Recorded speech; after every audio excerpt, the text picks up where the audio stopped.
Good day to you all, my fellow goys. Now, if you clicked on this video, it's because you're trying to make sense of the latest Epstein files release. Are you still talking about Jeffrey Epstein? Now, I've largely stayed away from this topic, not because it isn't important, but because so many other creators have already covered it. And I don't like making content just for content's sake, especially when I have nothing new to add to the conversation. That said, I do keep getting requests from people who genuinely cannot wrap their heads around what these files actually are, why they are being released now, and how to interpret them. So in this video, I'm going to explain what exactly happened, why this is happening, and how we maybe should be understanding everything that we're seeing. So let's dive in. Firstly, let's briefly recap why anyone is even talking about Jeffrey Epstein in the first place. Who is this guy? Well, long story short, Jeffrey Epstein went from being a complete nobody with no clear career path, education, title, or notable achievement to becoming one of the world's most connected financial power brokers. He amassed enormous wealth, elite access, and relationships that placed him shoulder to shoulder with some of the most powerful and influential figures on the planet. According to the New York Times, Epstein made much of his fortune by providing tax and estate services to billionaires. He was also a prolific social networker whose connections included business leaders, royalty, politicians, and academics. His friendships with public figures such as Donald Trump, Prince Andrew, Bill Clinton, and the Crown Princess of Norway attracted significant controversy. Documents released by the House Democratic Caucus in September 2025 also showed that he maintained connections with billionaires like Peter Thiel, Elon Musk, Bill Gates, Larry Summers, and influential figures like Steve Bannon. Okay, now I'm not going to go too deep into Epstein's background because it's already been extensively covered elsewhere. What matters for our purposes in this video, however, is leverage. Leverage is the key concept that explains Epstein's role and his value. Intelligence agencies, political operators, and power brokers don't simply accumulate information. They accumulate leverage over people and institutions. Now that leverage can come in many forms. Sometimes it's positive, access to capital, donors, or elite networks. Other times, it's coercive, exploiting personal weaknesses, secrets, or illegal behavior. In Epstein's world, that leverage often revolved around sex. His properties and parties functioned as these environments where powerful people could indulge in desires that they could never safely pursue in public. Those desires, once documented or facilitated, became leverage. And once leverage exists, control follows. This context explains why Epstein was closely connected to figures like Donald Trump in the 1990s. Trump's acquisition of the Miss Universe pageant placed hundreds, if not thousands, of young aspiring models into his orbit. That environment provided Epstein with access to a steady stream of young, beautiful women, which he could then funnel into his broader network. But Epstein's activities went far beyond consensual adult behavior. He routinely procured prostitutes, trafficked human beings, and engaged in non-consensual sex, including the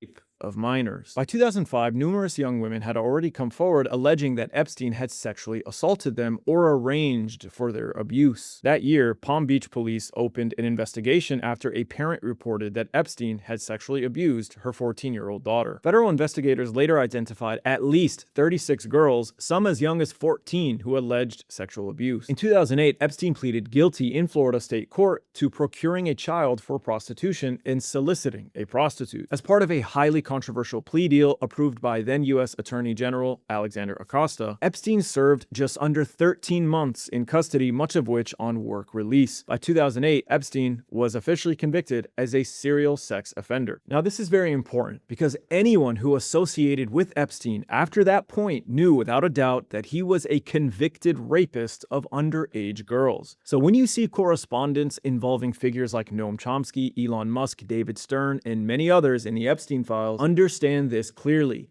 They knew that Epstein was a rapist. Now, continued contact does not automatically prove criminal guilt, but it raises serious questions about judgment, ethics, and integrity. Despite his previous charges, Epstein didn't stop. In 2019, he was arrested again, this time on federal sex trafficking charges. Before his trial could begin, however, Epstein was found dead in his jail cell, officially ruled a suicide. Now, because of his death, all federal criminal charges against him were dismissed. But there was still new information that could come out about him because Epstein had maintained a decades-long partnership with Ghislaine Maxwell, who recruited and groomed underage girls on his behalf. In 2021, Maxwell was convicted in federal court on sex trafficking and conspiracy charges for helping Epstein abuse minors. So despite his untimely death and the fact that the government dropped the charges against him, we were still able to obtain new information through the Maxwell case. Epstein's elite social circle and the abrupt end to his prosecution fueled widespread suspicion. Many people believed he maintained detailed records of powerful individuals, used those records for blackmail, and was ultimately silenced to protect those people. Public skepticism intensified due to the inconsistency surrounding his death, medical examiners' findings, surveillance failures, and the sheer scale of evidence collected against him. The term Epstein Files refers to evidence gathered in the criminal investigations into Epstein and his associates. These materials, stored in the FBI Sentinel system, include flight logs, contact books, emails, photographs, videos, and court documents. Portions had been released in heavily redacted form gradually over the years, but most of it has remained sealed.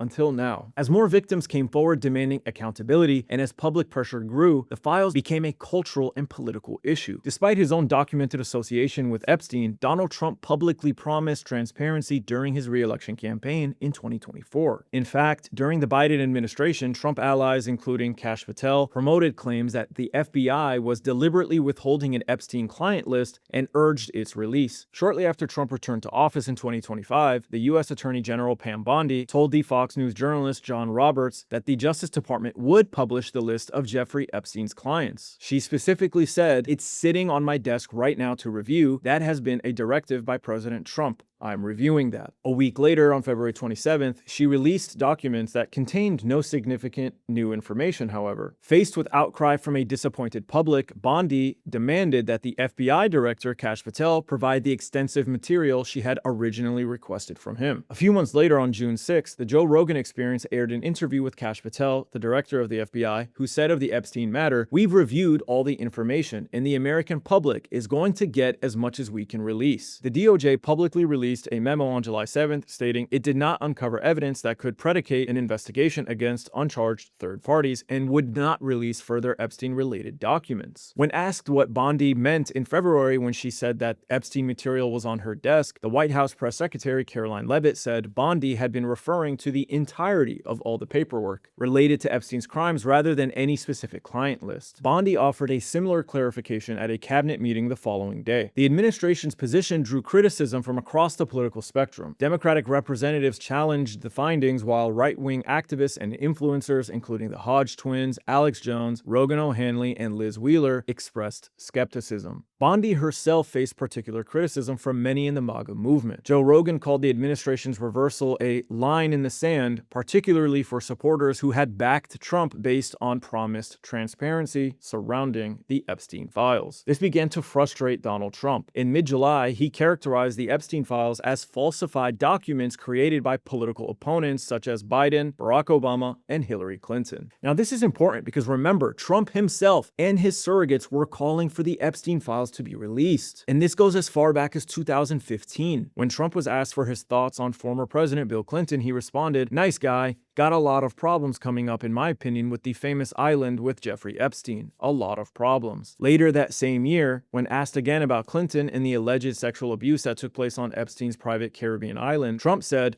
"That island was really a cesspool. There's no question about it. Just ask Prince Andrew. He'll tell you about it." Fast forward a decade to his campaign for re-election, and you have tons of statements from Trump surrogates and his allies proving that this isn't a Democratic Party instigated campaign to hurt Donald Trump. In December of 2023, Kash Patel posted on Truth Social, "I've been calling for all of it to be released so the public can have accountability. We must find out who pedoed around with Epstein." In September of 2024, Patel posted again on Truth Social, "Anyone else want to see the Diddy list that the FBI and DOJ have but won't release, like the Epstein Black Book? The deep state won't end until we put Donald Trump back at 1600 Pennsylvania Avenue." And in January of 2025, at his own Senate confirmation hearing, Kash Patel publicly stated that he would help secure the release of the Epstein files. Senator Marsha Blackburn asked him, "So will you work with me on this issue so we know who worked with Jeffrey Epstein in building these sex trafficking rings?" Patel responded, Absolutely, Senator. And later in May of 2025, Kash Patel again reiterated that he would secure the release. When Fox News' Brett Baier asked him, "You're not going to withhold information from the public, are you?" Patel responded, "I'm not going to withhold information from the American public.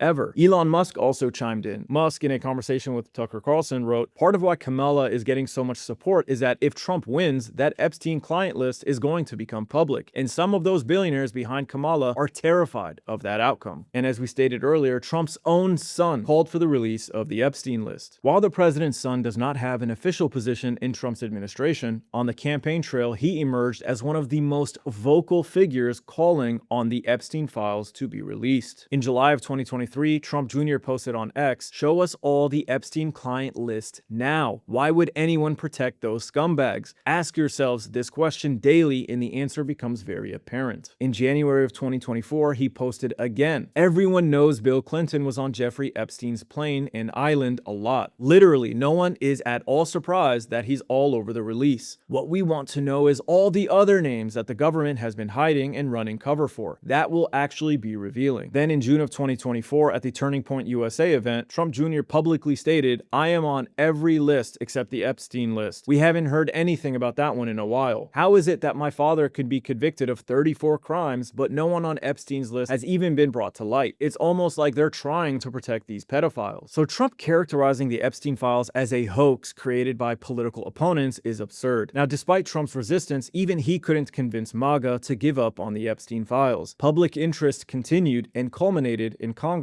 attempting to force its release. In July of 2025, Congressman Ro Khanna introduced the Epstein Files Transparency Act, requiring the Attorney General to release all related files within 30 days and provide Congress with an unredacted list of all government officials and politically exposed persons named in them. Following this, Trump increasingly resisted questions about Epstein. Shortly after Ro Khanna's bill was introduced, he stated, "I don't understand it. Why would they be so interested? He's dead for a long time. He was never a big factor in terms of life. I don't understand what the interest or what the fascination is. I really don't." A few weeks later, FBI Director and Trump ally Kash Patel testified before Congress that Epstein acted alone and had no connection to other people in regards to sex trafficking. FBI Director Kash Patel told U.S. senators that there is no credible information in case files that Jeffrey Epstein trafficked young women to anyone other than himself. Republican Louisiana Senator John Kennedy asked Patel about his knowledge of the Epstein files. "You've seen most of the files. Who, if anyone, did Epstein traffic these young women to besides himself?" Patel responded, "There is no credible information. None. If there were, I would bring the case yesterday that he trafficked to other individuals." Pam Bondi, appointed Attorney General in February of 2025, initially promised transparency, but then later worked to limit the scope of disclosures, citing victim protection. This combination of deflection, minimization, and delay has only intensified suspicion. It seems clear that Trump, Kash Patel, and Pam Bondi were attempting to reduce the interest in the Epstein files and turn public attention away from them. That obviously didn't work, however. So in September of 2025, Representative Thomas Massie filed a discharge petition to force a House vote on the transparency bill that Ro Khanna introduced back in July. The bill passed overwhelmingly, 427 to 1, and was signed into law. Despite the legal mandate, the Department of Justice failed to release all the files on time. Initial releases were heavily redacted, which drew bipartisan criticism. After months of delay, however, on January 30th of this year, the DOJ finally released approximately 3.5 million pages of documents. These are the Epstein files that everyone is now discussing, and they are vast. They reveal disturbing insights into elite networks, power structures, financial practices, and patterns of abuse. It's hard to focus on just one thing because there are so many documents with so many controversies. And it turns out actually that this is only about half of all the documents there are, so there still needs to be another release of about another 3 million documents. But in summary, we have seen information confirming, at the very least, that certain theories or suspicions are more than just speculative conspiracies or anti-Semitic tropes. The idea that elites are engaging in demonic, satanic, violent sexual rituals is not just some crack pipe Freemason Illuminati underground conspiracy theory originating from 4chan troll accounts. It is actually a legitimate question that needs to be further explored and investigated, and the Epstein files confirm that, as there are references sources to it via eyewitness testimony about dismembered bodies and all sorts of disgusting violent acts that the government has had access to for many years now. I want to show you tweets that you need to see that summarize much about what these new Epstein files reveal about the mindset, beliefs, and practices of someone like Jeffrey Epstein and the people he's connected to. This is the way the Jew makes money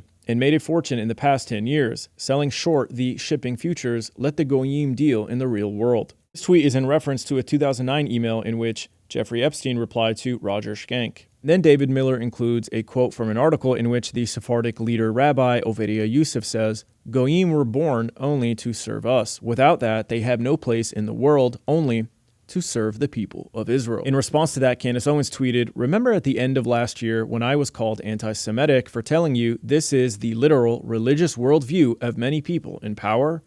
Type in Goy or Goyim in the Epstein files and be sure to tag a Christian who needs to wake up and leave the Zionist cause." So what should the takeaway from all of this be? How do you make sense of 3.5 million documents? Firstly, Kash Patel and Pam Bondi definitely attempted to cover up the Epstein files and should be impeached for doing so. In fact, Ro Khanna has already stated that an impeachment filing is already drafted. Secondly, these are not all the files. On Sunday, Ro Khanna told Meet the Press, the release is not good enough. And if we don't get the remaining files, then Thomas Massie and I are prepared to move on impeachment or contempt. But even these files shocked the conscience of the country. I mean, you have some of the most wealthy individuals, tech leaders, finance leaders, politicians, all implicated in some way, he said. It's frankly one of the largest scandals, in my view, in our country's history. There is a demand for elite accountability. Even the victims of Epstein's crimes are not satisfied. On Friday, a group of Epstein victims in a statement slammed the DOJ for the incomplete release of the files. Quote, "This latest release of Jeffrey Epstein files is being sold as transparency, but what it actually does is expose survivors. Once again, survivors are having their names and identifying information exposed, while the men who abused us remain hidden and protected. That is outrageous. As survivors, we should never be the ones named, scrutinized, and re-traumatized while Epstein's enablers continue to benefit from secrecy. This is a betrayal of the very people this process is supposed to serve." Thirdly, the issue of Israel First Jewish supremacy is real, and it's time to stop hiding behind claims of anti-Semitism. Powerful Jewish elites in this country are in fact using their influence and connection to advance one another's wealth and power, openly admitting to engaging in questionable financial transactions and laughing at the non-Jewish goyim along the way. Their loyalty to Israel is real and is equal to, potentially even greater than their loyalty to America. For example, one crucial FBI document revealed in these Epstein files is an interview between an agent and a confidential human source, otherwise known as a CHS. A CHS is essentially someone who has access to information that is valuable for law enforcement or intelligence operations. This specific CHS claimed the following. 1. The infamous Jewish Zionist lawyer Alan Dershowitz, who represented Epstein, was co-opted by the Mossad and subscribed to their mission. 2. Dershowitz influenced many students from wealthy families, such as Jared Kushner. 3. Epstein was serving both U.S. and Allied intelligence, and we all know who this ally is, of course. 4. Epstein trained under Israeli Prime Minister Ehud Barak as a spy. And 5. The Jewish movement, Shabbat, was doing everything they can to co-opt the Trump presidency. And finally, Trump was compromised by Israel, and Jared Kushner, his Jewish Zionist son-in-law, is the one actually running the White House. Since returning to office, Trump has given Israel billions of dollars and tipped it on the edge of an incredibly destructive and unpopular war with Iran on behalf of Zionist interests. In fact, on the same day as the Epstein file release, Trump bypassed Congress and approved a major new arms sale to Israel worth almost $7 billion. So while there are many controversies in the Epstein files, I think this one is the most disturbing and needs to be explored. All in all, while the Department of Justice hopes this will be the end of the Epstein files controversy, it seems that this is actually just the beginning, as every hour people gain deeper and deeper insight into the crimes hidden in the 3.5 million documents revealed. The web of contaminated politicians, billionaires, actors, and elite continues to grow, implicating almost the entire oligarchy in one way or another. So there are a few things that need to happen after this. 1. The rest of the files need to be released. 2. More investigations need to be opened up regarding third parties mentioned in the files who conducted business with Epstein. 3. Those attempting to cover up the Epstein controversy, such as Kash Patel and Pam Bondi, need to be impeached and investigated. 4. An investigation into Alan Dershowitz, Jared Kushner, and the Mossad's influence over Trump needs to take place. Now, I quickly glossed over some pieces of information such as Epstein's connection to the Mossad, so I suggest you watch this interview where journalist Max Blumenthal unpacks the Mossad connections to Epstein with Judge Napolitano. So what do you think? What are the major takeaways from the Epstein files that you believe people need to know about? Let me know in the comment section. Also, I want to give a very special shout out to all the members of my channel. Thank you for supporting my work. Without you, I wouldn't be able to keep the lights on. Out of all my members, I want to give a very special thank you to Hello226. You have been with my channel for 19 months in a row now, so thank you for your trust in me. Now, if you're interested in becoming a member and supporting my channel, you can do that by clicking the link in the pinned comment of this video. Thanks for watching, and as always, take care of yourselves. Trust nothing. No